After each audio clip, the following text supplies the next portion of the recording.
মধ্যপ্রাচ্যে টানা যুদ্ধের পর বিরতি ঘোষণা করা হলেও জ্বালানি তেলের সংকটের অজুহাতে লাফিয়ে লাফিয়ে বাড়ছে নিত্যপণ্যের দাম। ফলে বিপাকে পড়েছেন নিম্ন ও মধ্যবিত্ত আয়ের মানুষ। ব্যবসায়ীরা বলছেন, অনেক সবজির মৌসুম শেষ হওয়া সহ জ্বালানি তেলের কারণে পরিবহনের খরচ বেড়েছে, যে কারণে সবজি সহ মাছ মাংসের দামও বাড়তি। Hire Google TV. Smart living powered by Homey AI. বাজারে নিত্যপণ্যের দাম কমছেই না। মাসের বাজারের হিসাব মেলাতে রীতিমতো হিমশিম খেতে হচ্ছে সীমিত আয়ের মানুষের। বিক্রেতারা বলছেন, জ্বালানি তেলের সংকটে বেড়েছে পরিবহন খরচ, সেই সঙ্গে মৌসুম শেষ হওয়ায় কমেছে অনেক সবজির যোগান, যার প্রভাব পড়েছে নিত্যপণ্যের দামে। 10 টাকা কেজিতে বেশি দিয়ে কিনি, 10 টাকা আমাদের বেশি বেচতে হয়।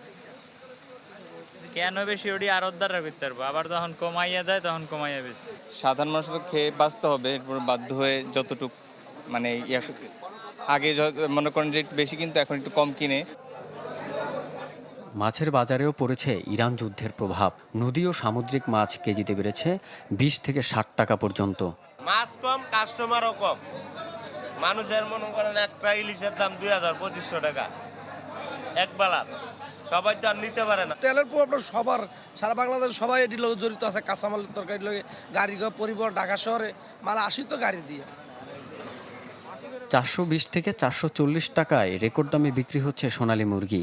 কেজিতে 100 টাকা পর্যন্ত বেড়ে দেশি মুরগির দাম 750 টাকা, আর ব্রয়লারের দাম 220 টাকা। তেলের সংকটের কারণে দুধ দেশের যে টিপগুলা, এগুলা মারবার রাজি হয় না।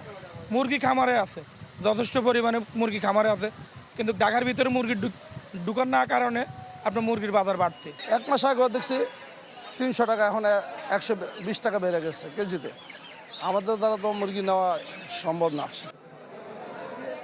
দেখা নেই বোতলজাত সয়াবিন তেলের, বেড়েছে ডিমের দামও। 1 মাসের ব্যবধানে ডজনে বেড়েছে 20 টাকা পর্যন্ত। রনক মাহমুদ সৌরভ, চ্যানেল 24, ঢাকা।